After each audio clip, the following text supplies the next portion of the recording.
Ayun, good morning mga idol. Magandang umaga po sa inyong lahat. Ah, 2 linggo na po o mahigit 2 linggo na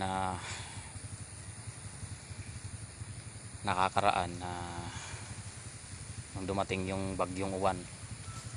Nandito po tayo ngayon sa sagingan natin. Tiningnan natin kung anong naging resulta ng bagyo. Ito po yung tumampad sa akin, mga boss. Ayan.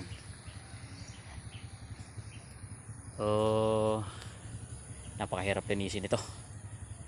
Di pa po ako nakakapaglinis, pero eto, nakakita ko back to zero po tayo dito mga boss.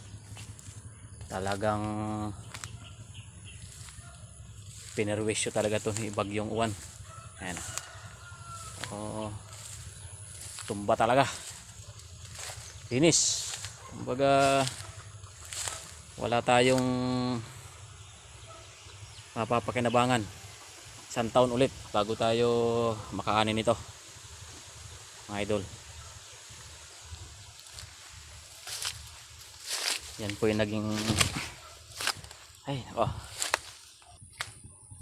titingnan natin mga boss kung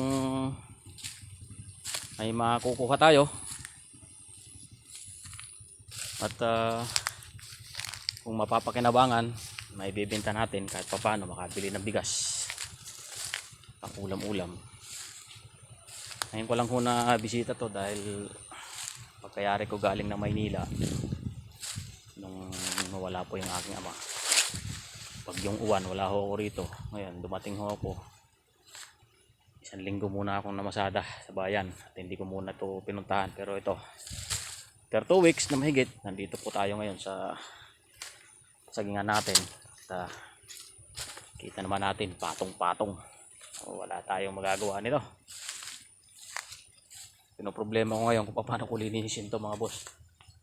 Talagang ano to, pag nalinis ko to, back to zero to. Matitira lang dito yung mga maliliit na yan. Ayan.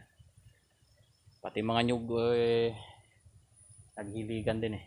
So itatayo din natin yan. Yun lang mga boss, at magandang umaga sa inyo. Tingnan po natin kung may mga dito pa tayo mga boss. Salamat sa inyo. Okay lang ho yan, ganun talaga ang buhay. Salamat po, magandang umaga ulit.